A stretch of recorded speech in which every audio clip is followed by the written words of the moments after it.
buen día, República Oriental del Uruguay, comenzando, bueno, un nuevo programa de En dónde estamos, este programa organizado, pensado por Organización Libertas, también por CX30 Radio Nacional, para estar con todos ustedes todas las mañanas de la radio, de lunes a viernes, y compartir esta tarea periodística que para quien la está realizando es realmente una experiencia muy, muy grata. Muy grata por varios motivos, por la receptividad que estamos teniendo, por el incremento inclusive en esa receptividad, por un público cada vez más importante en cantidad, un público masivo que nos sigue por redes con mucho entusiasmo, a través de todo el streaming, del streaming del programa, también de la radio, de nuestra organización, y lo comprobamos el viernes próximo pasado con la realización del Foro por la Libertad de Cuba. Fue realmente un hecho, yo te diría, a ver, vamos a caer en lugares comunes, pero es necesario. Un hecho muy, muy emocionante, muy emotivo, porque todos, me di cuenta, todos los que participaron, cada uno de los oradores o expositores, que por cierto tienen la característica que todos sabemos por la calidad intelectual, por la calidad académica, por la claridad de los análisis, pero especialmente y fundamentalmente por la calidad humana, ese compromiso, ese foro tan ordenado, como si hubiéramos hecho un super guión, que lo estaba armado, pero salió a la perfección.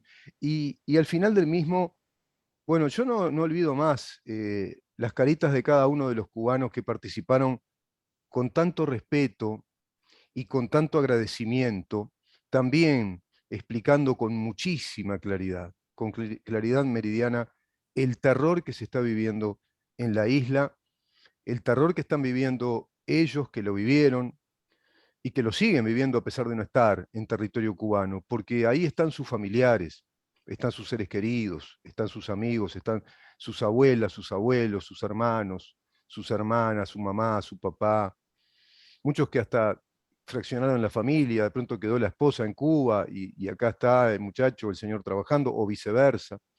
Bueno, todo eso fue manifestado en este Foro por la Libertad de Cuba con motivo de la marcha que hoy se va a realizar precisamente en ese país y a su vez también en países que adhieren, movimientos sociales, la organización social de distintos países. Se calcula que son más de 100 países que van a adherir a esta movilización, digamos que ejerciendo una especie de presión a la colectividad mundial como para que se empiecen a ver esto realmente como algo que importa, importa mucho, especialmente para nuestro continente, pero al mundo entero le importa y le tiene que importar lo que influye la situación de Cuba en todas nuestras democracias.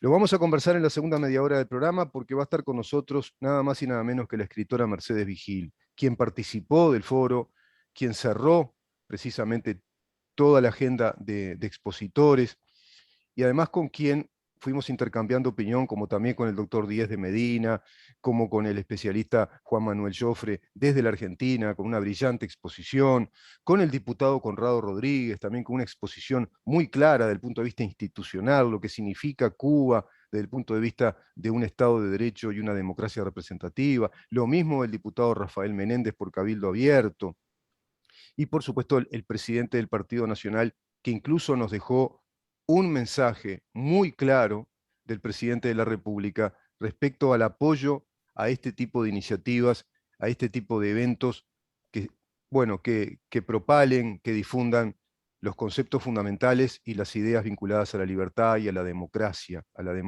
y a la república. Y muy especialmente plantea el presidente de la República plantarle cara, hablar bien de frente, decirlo con claridad a estas dictaduras lo que son, y basta de papeleos y declaraciones burocráticas, inclusive a nivel mundial, que se quedan ahí ahogadas en papel muerto. Está con nosotros el diputado Felipe Schipani, que seguramente algo también nos dirá respecto a este tema en calidad de hombre de leyes, como doctor en Derecho y Ciencias Sociales, y en calidad precisamente de diputado, ¿no? De representante nacional por el Partido Colorado, quien está ejerciendo hoy activamente la democracia, precisamente, un rol democrático como el de lo es el de un representante nacional o diputado. Les digo a todos ustedes que estamos en Facebook ahora mismo, en donde estamos, por 11:30 AM, por aire, radionacional.com.uy, por internet y te podés comunicar al 093-829-272. Bienvenido, Felipe, ¿cómo te va? Buenos días, Rubén. Buenos días a toda la audiencia del programa. Es un gusto estar un lunes más conversando con ustedes. Hoy estamos bien vestidos los dos, parece como que tenemos que ir a hacer alguna reunión, no sé, de negocios, no, está bien, empezamos la semana como hay que empezar, ¿verdad? Yo me perfumé y No, todo. Rubén, yo me vine temprano acá al Parlamento para preparar lo que va a ser hoy la comparecencia en la comisión investigadora de las Ujú, licencias irregulares de FENAPES de Celsa Puente y Javier Landoni, ¿no? Los ujú. consejeros de secundaria que avalaron todos estos procederes. Entonces me vine temprano a estudiar la documentación, a armar los cuestionarios, así que por eso estoy aquí en el Palacio y estoy vestido un poco más formal de lo habitual. Me parece muy bien, Felipe. Recibo un comunicado de tu parte, yo lo hago público, si te parece. Buen día, Rubén, ¿cómo estás? Quería comentarte que hoy en la investigadora por las licencias irregulares de FENAPES recibimos a las ex autoridades de secundaria, Celsa Puente y Javier Landoni. La primera va a ser a las 14:30, está prevista esa hora, y el segundo a las 17:30. La sesión de la comisión es en la sala 7 del anexo. El anexo que está ahí al costadito del Palacio Legislativo, ¿verdad? Sin duda, sí. Y es una sesión muy importante porque hasta el momento no han opinado públicamente sobre el tema, después de conocerse el contenido de las actas de secundaria de la época, bueno, que daban cuenta de la connivencia que había de parte de las autoridades de secundaria con el sindicato para tapar todas estas irregularidades, para avalarlas, para justificar, por ejemplo, las inasistencias de Marcel Slamovich, pese a lo que informaban los servicios jurídicos de secundaria, que con claridad estamparon en el expediente de que no había ninguna normativa que amparara esas justificaciones. Pese a ello, siguieron adelante. Celsa Puente habló en las actas de secundaria sobre una larga lista, una excesiva lista que le había remitido FENAPES a ser justificada. Javier Landoni señaló de que había que mantener estos temas en reserva para no exponer a los dirigentes de FENAPES al escarnio público. En fin, se dijeron infinidad de cosas en las sesiones del Consejo sobre lo que hoy vamos a preguntar, así que va a ser una sesión bien interesante. Y viene en consonancia con todo lo que venimos conversando contigo, esa investigación respecto a esas horas totalmente tomadas fuera de reglamento, fuera de la ley, y atropellando además al derecho de los alumnos, ¿no? De todos los chiquilines que tantas horas fueron perdiendo por esa toma de horas excesivas para actividades sindicales, ¿no? Exactamente. Ese es Ujú, el sustento de todo. A ver, si ujú, estamos generando esta investigación es porque aquí hubo un perjuicio, Rubén, que es irreparable y que es incalculable. Se ujú. perdieron miles y miles de horas en todo el país, horas de clase para todos estos muchachos, ¿no?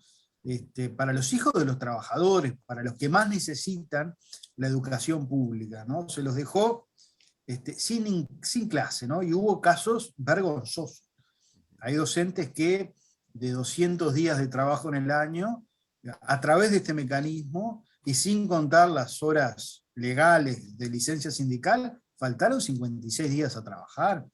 Entonces, hay que asumir las responsabilidades de estas cosas. Y entre otros, quienes tienen que asumir las responsabilidades son las autoridades de la época, ¿no? Porque aquí Sí. hay dos niveles de responsabilidad. Por un lado, las de las autoridades, digo, que fueron designadas para velar por el interés general de la educación, para Ujú, proteger a los educandos, que es, en definitiva, la razón de ser del sistema educativo. Y bueno, después está la responsabilidad sindical, ¿no? En donde ujú. allí claramente hubo un engaño. Ah, Se engañó, se indujo error a cientos de directores que de buena fe, creo yo, justificaron estas inasistencias y bueno, y generaron un enorme perjuicio para miles y miles de familias en todo el país. Entonces, no son temas administrativos como señalan los diputados del Frente Amplio que integran la comisión, ujú. ¿no? Que están cumpliendo el penoso papel de abogados de lo indefendible, ¿no? Aquí es un tema realmente importante, y bueno, ojalá podamos llegar a tener una visión completa del daño que se le causó a los estudiantes, ¿no? Yo voy a emplear una metáfora de mercado. ¿Cómo le bajan el precio siempre, ¿no? Este tipo de personas que están vinculadas por ideología, por intereses corporativos, que no tienen visión de país, ¿cómo le bajan el precio a ciertos productos que tienen el vicio oculto, ¿no? ¿Te acordás del vicio oculto de la cosa? Y ese vicio oculto después te Exacto. dice que no funciona y vos pagaste un precio que ni siquiera tendría que ser el precio que pagaste porque no funciona, ¿no? Yo qué sé, compras un coche y no te anda porque tiene un problema ahí bueno, mirá, no sabíamos que tenía este problema. Ellos le bajan el precio a todo eso. Y es algo así, ¿no? Es como el vicio oculto de la calidad de la enseñanza que brindaron, que fue disfuncional. Se perdieron muchas horas. Los chiquilines perdieron cargas horarias. Yo pensaba, por ejemplo, Felipe, esas cargas horarias que perdieron pueden ser, por ejemplo, cargas horarias que puede tener alguien haciendo el módulo universitario de un semestre de una especialidad, por ejemplo. Es importante la carga horaria que han perdido chiquilines en los primeros años del liceo, por ejemplo, ¿no? Sin duda, a ver, estamos hablando de miles y miles y miles de horas. Sí. Nosotros lo hemos conversado con los integrantes de la comisión. No vamos a saber en su cabalidad cuántas horas han sido, por una sencilla razón: el tiempo ha pasado. Estamos hablando de documentación que tiene 4, 5, 6 años, y muchos directores de liceos no han encontrado documentación. Entonces, lo que nosotros estamos encontrando, que al momento son algo así como 120 docentes que usufructuaron estos certificados en más de 70 liceos en todo el país, yo creo que es la punta del iceberg. Esta era una práctica muchísimo más grande, Ujú. que seguramente abarcaría a la totalidad de los liceos del país. Obviamente el tiempo ha pasado, la documentación de buena fe, ¿no? Se va desechando, digo, porque los Ujú. armarios de las direcciones no dan, Ujú. y perfectamente eso también lo han informado los directores. Mire, no contamos con esa información, eh, pero tampoco aseguran de que nunca hubo Ujú. estas, Ujú. esas justificaciones. De modo que era una maniobra de carácter gigantesco, ¿no? Claro, claro, claro. No era como se dijo en un principio, porque recordemos, esto surge por el caso de Marcelo Lamovich, ¿no? Exacto. Entonces era un docente, y eso quiso hacer FENAPES. Es más, FENAPES hasta lo saca de la vicepresidencia porque Slamovich cometió una barbaridad. Mm. Pero lo que queda claro es que era Mm. una práctica de todo el sindicato, ¿no? Claro, Entonces, claro. realmente eso es de una gravedad inusitada. Y déjame hacerte un comentario Ujú. enrabado a la LUC y a lo que tú decías, Rubén. Ujú.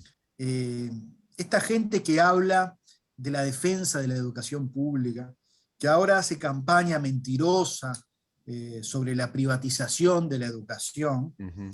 nadie, nadie en el Uruguay ha contribuido tanto a la privatización de la educación como estos docentes. Claro.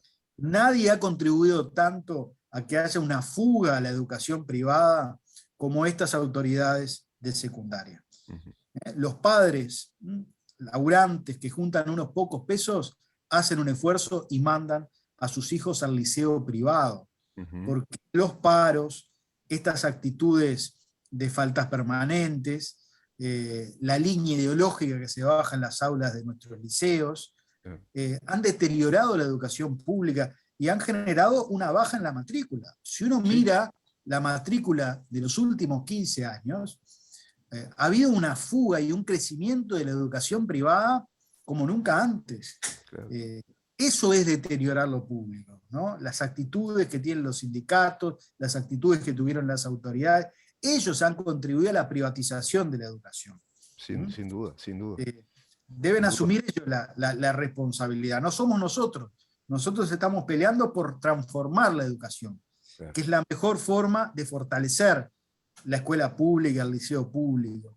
Y hoy hay datos interesantes que Mm. publica el Diario del País sobre una encuesta de Mm. opción Sí. que da cuenta de que, bueno, el 50% de la ciudadanía cree que la educación pública es de buena calidad, y el 45% apoya la gestión de las actuales autoridades de la educación. Ujú, sí. Y eso realmente es un dato relevante, primero porque si uno compara con lo que eran evaluaciones de gobiernos anteriores, hay claramente una mejoría muy clara. O sea, la ciudadanía ha advertido que hay un cambio, la ciudadanía valora lo que hizo la ANEP en el marco de la pandemia, ¿no? Que fuimos de los pocos países de América Latina y del mundo que pudo tener presencialidad plena, y la gente yo creo que empieza a valorar de que hay una voluntad política de transformación y de reforma. Claro que sí. Entonces, nosotros estamos trabajando por fortalecer la educación pública. Los que ahora dicen que queremos privatizarla, han contribuido ellos a la fuga de la educación pública a favor de la privada. Ese ejemplo que das es muy importante, Felipe, porque digamos que la mejor vía para que se dé esa fuga hacia lo privado es deteriorar la calidad de la enseñanza. Y ellos en los hechos la han deteriorado por todos los factores que mencionaste, ¿no? Por la deserción, por la falta de presencialidad de los docentes, por priorizar lo sindical corporativo al hecho de enseñar, por ideologizar la enseñanza. Bueno, todo eso la familia uruguaya lo notó y mucho, yo lo veo de cerca, con mi hermano, mi cuñada, que son esos, el típico ejemplo de laburantes, como tú decís, que juntando unos pesitos, cuando son papás responsables, prefieren que sus hijitos ya desde primera etapa de educación vayan a un instituto privado, porque se sienten cobijados, protegidos de que esa niña, ese niño van a recibir una educación que les va a permitir después desarrollarse en la vida, y no esa educación pública que nos habían dejado. Yo iba a ir a esa encuesta, cierto, esa encuesta está dando bien a las claras, que las cosas se están haciendo bien. Hoy la población, el 50% aprueba la educación pública, es decir, ahí queda claramente establecido el mentís a que la LUC está afectando en algo la educación pública, o que la va a privatizar. Escuchaba a una diputada por el Frente Amplio decir esto, ¿no? Decir que está camuflado el tema, porque si ahora los consejos también van a integrar la actividad privada, se va a empezar a orientar todo de acuerdo a la actividad privada. Mentiras por el estilo, ¿no? No tiene nada que ver. Al contrario, que se integre lo privado con lo público, además en consejos separados, se va a discernir claramente, digamos, una actividad de otra. Se cae a pedazos el relato, ¿no? Se está cayendo a pedazos ese relato. Totalmente. Y déjame decirte una cosita sobre eso. Porque claro, cuando nosotros salimos a denunciar que lo que estaban diciendo era una aberración, bueno, empezaron a buscar la forma de cambiar ese relato. Y ha salido Andrade en los últimos días, ¿no? A decir que la coordinadora de la educación pública se transforma en coordinadora de la educación. ¿Qué es eso? Es coordinación, no es gobernanza. La gobernanza de la educación está a cargo de los entes autónomos, de la universidad, de la UTEC y de la ANEP. No hay aquí ningún cambio, no se introduce a los privados en la gobernanza de la educación. Se hacen dos cosas que son bien importantes. Había una coordinadora que era de la educación pública. Esa coordinadora se mantiene.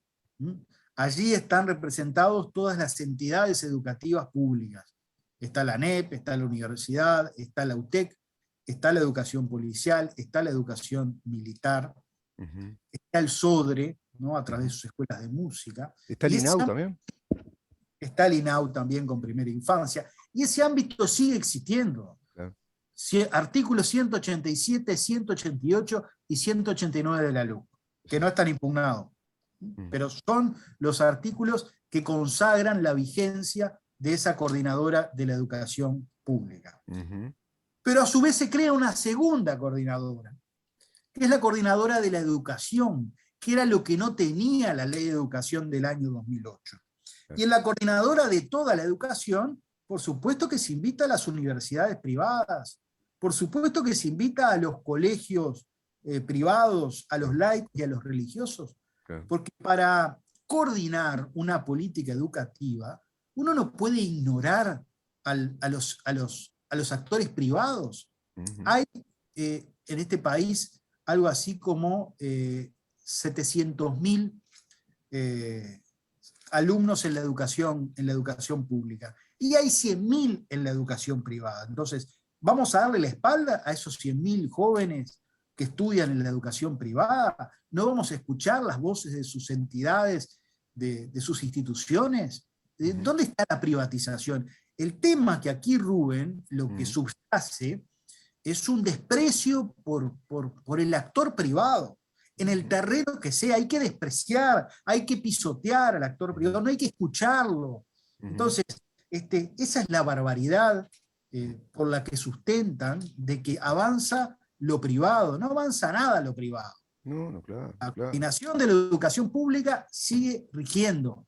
Artículos 187, 188 y 189 de la LUC. Y se crea una coordinación de toda la educación, porque el país es uno. Y tenemos que cobijar a todos, a los que van a la educación pública y a los que también van a la educación privada, hay que escucharlos. Y eso fue lo que no hizo la ley de educación, tener un ámbito para que los actores privados se expresen. Pero y además ahora que tú lo mencionás con esta claridad, está en la tapa del libro, ¿no? Que la gobernanza de la educación que corresponde al Estado tenga una visión integral del sistema educativo. O sea, es de orden que esté integrada a esa visión desde el punto de vista institucional la enseñanza privada, que hay que escucharla, como tú decís, que hay que ver en qué situación se encuentra. Pero hay más cosas, me parece. Quizás se aprenda también de la educación privada, quizás haya una interrelación, quizás haya una sinergia, ¿no? Es decir, y ese condicional capaz que lo sacamos, ¿no? Quizá que tendrá que haber esa sinergia, es decir, ¿cuánta cosa se puede aprender de un lado y del otro? ¿Cuánto puede incorporar de metodologías, por ejemplo, de la enseñanza, metodologías pedagógicas que se aplican en la enseñanza privada, se las pueda extrapolar a la actividad pública? Pero además hay otra cosa, la gobernanza de la educación en este Estado, sí, me refiero bien, Estado de Derecho, país, le decimos, se aplica en cualquier país como la gente. Es decir, la educación la tiene que establecer el Estado, los planes de estudio, ¿no? Esos planes de estudio, digamos, la pedagogía que se va a llevar adelante. Yo recuerdo cuando era niño, yo fui a colegio privado y sabíamos perfectamente que ese colegio privado estaba habilitado y tenía que cumplir por el Estado, digo, estaba habilitado, estaba reconocido y tenía que cumplir con los mismos planes de estudio que iba a llevar adelante la escuela pública, me acuerdo que estaba enfrente a nuestro colegio. Y yo convivía con una chiquilina que era muy amiga de la familia, que era vecina, y hacíamos los deberes juntos. Ella iba a la escuela pública, yo al colegio privado, y los planes eran los mismos. Entonces, cuando vos escuchás eso, Felipe, decís, ¿pero de qué están hablando? Se calla, pero recontra pedazos el relato. Y respecto a lo privado, también si será una fanfarria impresentable, porque eso de que vamos contra lo privado, hay que darle por la cabeza a lo privado, está en el relato, para sostener esa masa militante descerebrada que no piensan y que le tienen que fogonear con ese relato para tener esos votos cautivos, porque ellos perfectamente saben bien que no es así, inclusive, investigando un poco, muchas de esas personas tienen a sus hijos en los colegios privados. Totalmente, totalmente. Hay una hipocresía fantástica. Pero bueno, yo creo que la gente no es tonta, la gente analiza estas cosas y creo que va a ratificar este cambio, va a ratificar este rumbo. Nosotros estamos muy confiados. Tuvimos un muy lindo acto ayer en el Cerrito de la Victoria. El próximo domingo tenemos un acto en el Prado. En fin, estamos recorriendo el departamento de Montevideo con muy buen suceso. La gente se acerca, consulta y creo que se va despejando el panorama, ¿no? Claro. Estuvieron un año juntando firmas solos. Quizás ahí nos cabe alguna responsabilidad, pero bueno, estábamos, como lo hemos conversado en otras oportunidades, gobernando, ¿no? Estábamos administrando la situación de pandemia, claro. No teníamos tiempo para entrar en un debate político sobre el algo. Claro. Pero bueno, ahora ya empiezan a haber contrastes, empiezan a caerse las falsedades, y la gente creo que se va dando cuenta, ¿no? No tengo duda de que, mirá, no hay mal que por bien no venga. Yo creo que el referéndum que vamos a tener seguramente en el mes de marzo va a ser un espaldarazo al gobierno. Va a ser primero un reconocimiento a lo que ha hecho este gobierno en estos 2 años, Que lo tiene ahora, ¿verdad? ¿Viste que lo tiene ahora? Las Bueno, encuestas lo dan. tiene, y eso les duele mucho. El gobierno, Mm, después de 18 meses, tenga un 60% de aprobación, es inédito, bueno, y les duele. Y seguramente cuando ellos hicieron el cálculo político, porque tú recordarás, Rubén, de que no fue una decisión que se tomó un día para el otro. Había no, muchas voces contrarias, pero los que planteaban la oportunidad de este referéndum decían, el referéndum va a ser en el tercer año, y en el tercer año se va a haber acabado la luna de miel, la popularidad del gobierno va a haber caído, y bueno, y se están llevando esta sorpresa de que hay un gobierno que tiene 60% de aprobación. Por claro, eso cambian el discurso, ¿no? claro. Campeónicamente, y el referéndum ya no es contra el gobierno. No, Mm, no, ujú, no es un ataque al gobierno, no ujú, es un cuestionamiento al gobierno, es sobre 135 artículos que nos mm, parecen que son malos, ¿no? Cambian el discurso rápidamente, claro, claro, porque no pueden poner en el debate sí, la legitimidad o no del gobierno. claro, Pero todos claro. sabemos de que ese es el sentido, ese es el objetivo. El otro día, un Ujú, compañero en la convención, Flavia Rindey, decía y hacía un repaso de todo, a todo lo que se opuso el Frente Amplio desde que volvimos a la democracia, ¿no? ujú, La ley forestal, y todo iba a ser nefasto para el país. La ujú, ley forestal, la principal ley que generó el desarrollo que generó. La ley de puertos, ¿no? La ley de zona franca, ¿no? La ley del marco regulatorio, ¿no? Que ahora hablan de que si podemos exportar energía a Brasil es por los molinos. Y bueno, ¿y los molinos por qué se pudieron hacer? Por esa ley del marco regulatorio que ellos quisieron ujú, voltear en el 98. En ujú, fin, bueno, estuvieron en contra de las papeleras, estuvieron en contra del acuerdo con Finlandia, estuvieron en contra de todas las grandes decisiones ujú. que el país tomó y que a la vista están los resultados positivos que trajeron.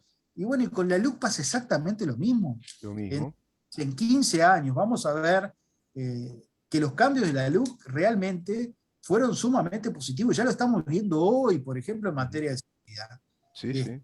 Frente Amplio siempre poniéndole el freno, esto decía este compañero en la convención, el Frente Amplio ha sido el partido del freno, siempre poniéndole el freno a la reforma y a las transformaciones que ha querido hacer el país, ¿no? Y porque toda transformación que lleva al país hacia más calidad republicana, más calidad democrática, no le sirve. Entonces enlentecemos, ralentizamos el proceso, esa es la estrategia, ¿no? Pasa, lo vemos a nivel continental, enlentecemos, y acá está claro, lo que tú decís es clarísimo, ¿no? La oposición sistemática a proyectos que al país le dieron andamiento. ¿Cuántos referéndum plantearon? Son los reyes de la democracia directa, ¿no? Creo que los perdieron todos prácticamente. Y bueno, hasta inclusive desconociendo el plebiscito de la ley de caducidad. Dos Bueno, veces ratificado y después, allá entre gallo y medianoche, con una ley interpretativa derogan esa disposición. Y absurdo, hoy sí, tenemos el sí, lío sí, que tenemos, ¿no? Todo un lío bárbaro. ni que Felipe, hablar. yo te agradezco un montón una vez más que estés con nosotros los lunes. Empezamos pisando fuerte, ¿no? Porque empezamos con el diputado Felipe Schipani, con temas realmente importantes, vinculados en este caso a la educación. Digamos que especialista a través de la Comisión de Educación y Cultura, el doctor Schipani hace mucho tiempo que está vinculado a estos temas y por eso reiteramos la conversación vinculada a la educación. Nada más y nada menos, ¿no? Nada más y nada menos que la educación para un país. Y van a estar en el Prado, me dijiste. Así capaz que nos podemos ver, porque yo vivo en el Prado, yo soy un ciudadano ilustre del Prado. Bueno, vamos a estar el domingo próximo a las 11 ahí en Ilustre Lucas, porque a veces me ilustran las botas y eso, ¿no? ¿A en qué el hora? Lucas Oves, era a las 11 el domingo próximo, en Lucas Oves y Bullenthal, ahí en la Ah, esquina de mirá la... qué lindo. Sí. Vamos a Ah, estar, entonces capaz que me doy una vuelta por ahí. bueno, Sí, encantado. claro, claro, Será un claro. gusto recibirte. Felipe, muchísimas gracias. Se quedaron un montón de temas, ¿no? Para conversar, quería conversar contigo. Bueno, viste el resultado en Argentina, eso creo que a Uruguay le favorece. Resultados muy interesantes, que le dan, bueno, un tremendo cachetazo, ¿no? Dicen ellos, un sopapo en la cara a este oficialismo argentino, a este kirchnerismo, que la verdad que lo tiene a muy mal traer a este país, lamentablemente.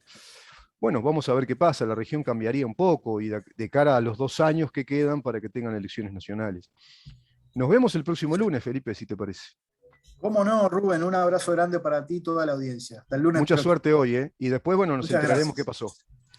El Un doctor abrazo. Felipe Schipani, conversando con nosotros, diputado por el Partido Colorado. Vamos a una pausa, Damián, y ya conversamos con la escritora Mercedes Vigil. Quédate ahí.